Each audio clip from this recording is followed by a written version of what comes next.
आज की ये कहानी सिर्फ एक फिल्म नहीं बल्कि एक चेतावनी है। क्या आप अपनी ढलती उम्र को रोकने के लिए अपनी आत्मा का सौदा करेंगे?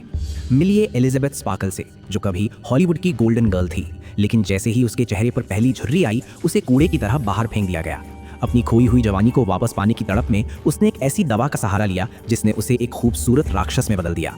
इस फिल्म का नाम है द सब्सटेंस, और यकीन मानिए इसका अंत देखने के बाद आप दोबारा कभी शीशे में अपना चेहरा नहीं देखना चाहेंगे। एलिजाबेथ एक मशहूर फिटनेस शो की होस्ट है, लेकिन उसके 50वें जन्मदिन पर उसका बॉस हार्वे उससे कहता है कि अब उसकी जगह किसी जवान लड़की को दी जाएगी। एलिजाबेथ के लिए ये सिर्फ नौकरी खोना नहीं बल्कि अपनी पहचान खोना था। दुखी होकर जब वो घर लौट रही होती है तो वो अपना ही एक बड़ा पोस्टर हटते हुए देखती है। उसका ध्यान भटकता है और एक जोरदार एक्सीडेंट होता है। अस्पताल में एक अजीब सा दिखने वाला डॉक्टर एलिजाबेथ को एक चमत्कारी इलाज के बारे में बताता है। उसे एक किट मिलती है जिसका नाम है द सब्सटेंस। इस किट का एक ही वादा है, आप अपना एक बेहतर वर्जन बन सकते हैं। घर आकर एलिजाबेथ उस पीले घोल को अपने शरीर में इंजेक्ट करती है। अगले ही पल फर्श पर तड़पती एलिजाबेथ के शरीर में हलचल शुरू होती है। ये सीन इतना डिस्टर्बिंग है कि आप अपनी आंखें फेर लेंगे।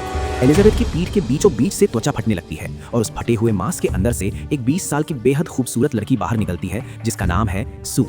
नियम बहुत साफ है, सू और एलिजाबेथ एक ही हैं। एक हफ्ते सू दुनिया के सामने रहेगी जबकि एलिजाबेथ का पुराना शरीर कोमा में रहेगा, और अगले हफ्ते एलिजाबेथ को जागना होगा जबकि सू को आराम करना होगा। हर 7 दिन में ये स्विच होना जरूरी है। सू अपनी खूबसूरती और एलिजाबेथ के अनुभव का इस्तेमाल करके रातों रात सुपरस्टार बन जाती है। उसे वही शोहरत मिलती है जिसकी एलिजाबेथ भूखी थी, लेकिन जैसे जैसे दिन बीतते हैं सू को उस पुराने ढीले शरीर यानी एलिजाबेथ में वापस जाने से नफरत होने लगती है। उसे लगता है कि वो हमेशा इसी जवान शरीर में क्यों नहीं रह सकती।